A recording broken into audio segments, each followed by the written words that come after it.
Wow! Ikaw na nga talaga ang matagal kong hinahanap dahil maaring ang video kong ito ay tumpak na tumpak sa iyong gabay kapalaran. So, makinig ka. Saglit lang ito. Okay, ano nga ba ito? Alright, here we go. So, dito may mga toxic, mga magulong kaisipan mo, marami kang mga stress, especially sa yung mga financial situation. Meron ka something na babayaran mo ito, na binubuo mong halaga ito, no? At dito, my darling, meron kang something na pinaghirapan mo, no? Na dito ay talagang pinagsikapan mo. Pero, itong lalaki na to, niloko ka naman. Na mag-ingat-ingat ka rin sa mga pinagkakatiwalaan mong pera, kung saan mo ilalaan yung pera na inipon mo, kung saan mo ilalagay yun, doon mo ilagay. Kasi may possibility rito na pera na naudlot pa, na dito ay magpapagulo sa iyong kaisipan, or meron kang something na nahihirapan ka kay bigat-bigat na mga pinagdadaanan mo, or something na magulo ang kaisipan mo, or meron kang something na isa sa mga anak mo ay inaalala mo ito, no? Na dito rin ay meron kang hindi mo to inaasahan, na hindi mo matanggap-tanggap.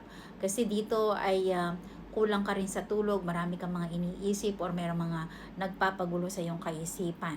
Pero kung ano man itong mga nagpapagulo sa iyong kaisipan, nagpapa-stress, or kung ano man itong mga nagmamanapulit sa iyong kaisipan, or meron kang something na kinabubusitan mo ito, pero ang sabi naman niya, dito ay huwag ka daw mag-alala kung ikaw ay ginugusto mong meron ka something na makalipat ka ng mas magandang trabaho, or something na meron kang ginugusto mong sources of income na ginugusto mong manatili at magiging matatag ito, or mga plano to.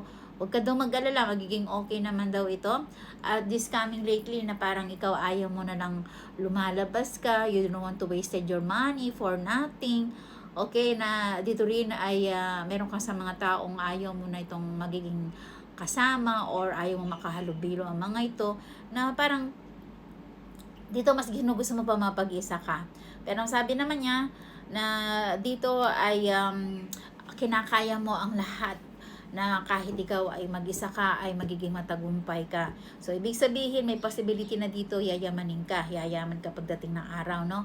Kaso nga lang merong magpapagulo sa iyong kaisipan na isang lalaki na ito na dito ay pinagkatiwalaan mo pero niloko ka. Kaya ngayon nagkaroon ka ng lesson from your mistake. Okay, kaya naman dito, you need to be love yourself, na hindi mo na basta-basta ito ibibigay or ipagkakatiwala ang pera mo. Kaya naman dito daw, na dito ay magiging okay na ang lahat para sa iyo.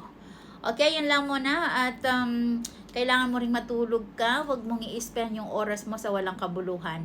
Dahil may possibility na dito ay meron kang something na idadaing dyan sa yung katawan, or something na dito ay mag-ingat-ingat ka sa mga taong nakikilala mo to sa mga media or LDR ito, dahil maaaring ikaw ay maloko ka or ma-scam ka.